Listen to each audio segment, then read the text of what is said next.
Smith Augustin, Emmanuel Vertillaire et Louis-Gérald Gilles pour abus de fonction, versement de pots de vin et corruption passive, ce conformément aux dispositions des articles 5.5 et 5.6 et 11 de la loi du 12 mars 2014 portant prévention et répression de la corruption.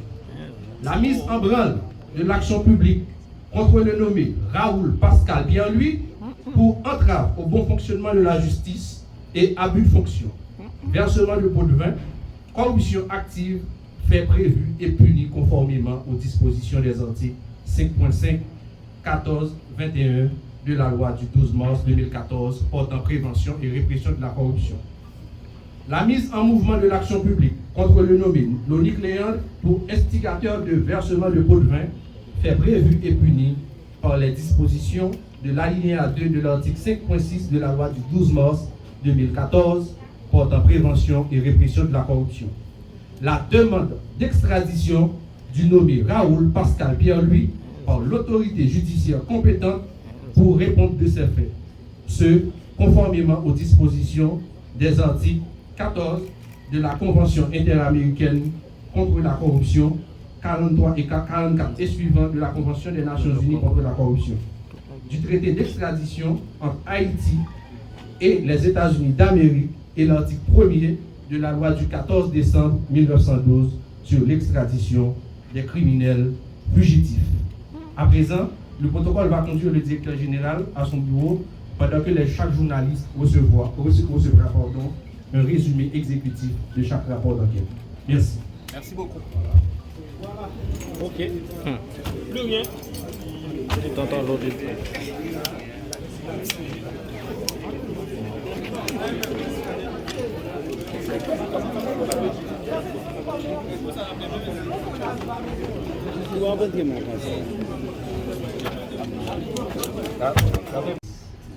Écrit, télévisé et en ligne. Ce mercredi 2 octobre 2024, l'unité de lutte contre la corruption continue d'assumer sa part de responsabilité dans ce combat combien courageux visant à imposer cette nouvelle forme de gouvernance basée sur la redevabilité, la transparence et l'honnêteté.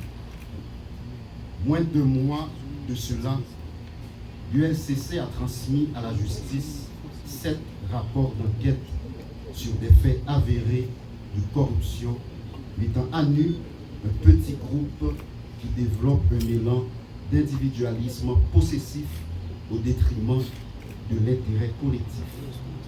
Ce matin, nous sommes en train d'assister à un événement sans précédent dans l'histoire politique et institutionnelle haïtienne où des hauts responsables de l'État qui assurent les attributions présidentielles sont impliqués dans un scandale de corruption.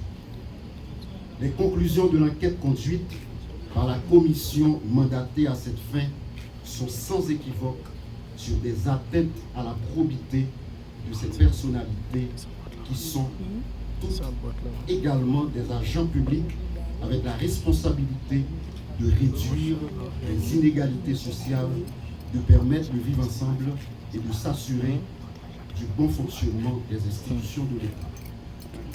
L'ULCC, se conformant à sa mission légale, a mené une enquête impartiale, crédible et fiable sur cette affaire de corruption impliquant 3 membres du Conseil présidentiel de transition et l'ancien président du Conseil d'administration de la Banque nationale de crédit.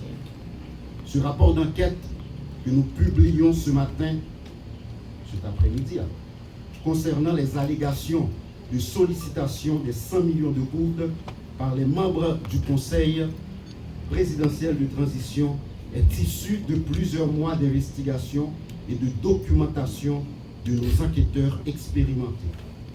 Ce travail effectué avec un élan d'objectivité est aussi un plaidoyer pour la bonne gouvernance et l'usage strict de l'intégrité de la gestion de la chose publique. L'ULCC se trouve encore à ce carrefour historique en fonction des enjeux et de l'ampleur des grands dossiers à scandale qu'elle conduit. Cette institution qui détient cette noble charge de moraliser l'administration et la vie publique en général, de protéger les biens publics et collectifs, répondra toujours, sans moindre doute, à ses rendez-vous avec l'histoire. Définitivement, toutes celles et tous ceux qui gèrent les fonds publics ou qui occupent une fonction à forte influence ont désormais des comptes à rendre à la nation. Ce changement de paradigme est en résonance avec les objectifs de cette période intérimaire insérée dans le décret du 10 avril 2024 qui insiste sur des réformes profondes et considérables en vue de proposer une nouvelle forme de gouvernance axée sur le sens profond du service public. Enfin, nous réitérons une fois de plus la demande d'un traitement judiciaire des rapports d'enquête, c'est-à-dire des verdicts des tribunaux et cours du pays. Je veux rappeler que les juges sont appelés à décider en toute indépendance, en priorisant l'intérêt général, en s'efforçant de résister aux forces occultes détentrices d'avoirs importants issus des actes de corruption qu'ils sont tenus de réprimer. L'ULCC demeure une grande alliée de la justice et travaille pour la justice. Chaque journaliste ici présent sortira de ces lieux avec un résumé exécutif de ce rapport d'enquête, comme me l'autorise l'article 9 du décret du 8 septembre 2004 créant l'ULCC. Nous décidons d'impliquer chaque citoyen et chaque citoyenne dans cette quête de bonne gouvernance et de reddition de comptes. Ça qu'a passé aujourd'hui, c'est un événement historique. C'est un signal fort qui montrait que Haïti demeurait et était un état de droit. Qui donc, personne, quel que soit rang, quel que soit statut, pas piro, ni en les têtes la loi. L'ULCC a continué sans arrêter, avec même énergie, traquer tout corrompu à tout corrupteur. Du haut de nos 20 ans, les 20 ans de l'institution, l'ULCC assume sa part. Ensemble, nous allons continuer. Merci beaucoup.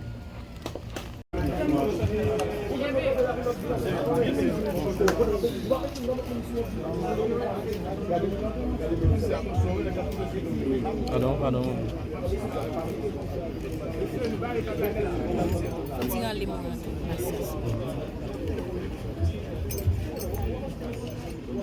Bien, merci.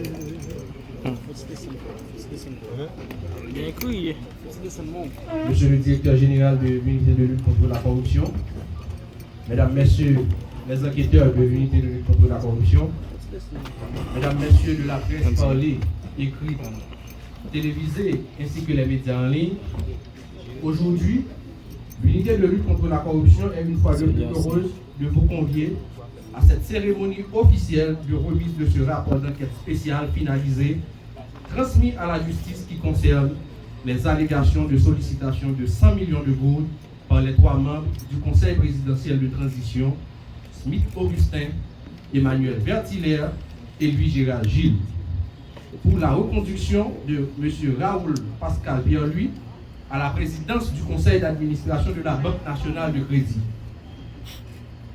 Croyant fermement à l'énergie positive laissée par nos ancêtres, dans le cadre de cette lutte contre la corruption, nous allons cantonner l'hymne national en mémoire de ceux et celles qui nous ont légué cette énergie. Nous faisons appel donc à Madame Saraïka François pour cantonner l'hymne national.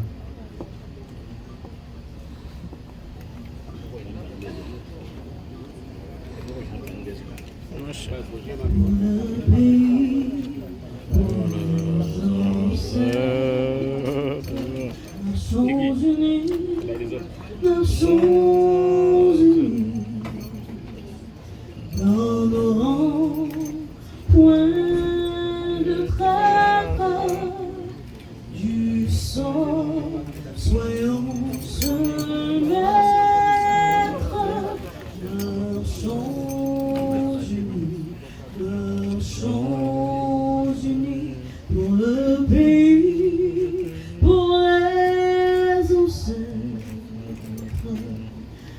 Marchons, marchons, marchons unis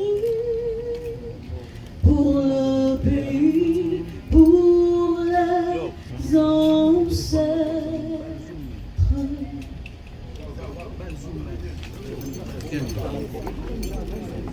Mesdames, Messieurs, rapidement, on va entrer dans le plein fouet. Aujourd'hui, conformément à l'article 9 du texte créateur de l'ULCC, le directeur général invite la presse dans le cadre de la publication de ce rapport d'enquête. À présent, accueillons le directeur général de l'ULCC dans ses propos de circonstance, Maître Hans Jacques Ludwig Joseph.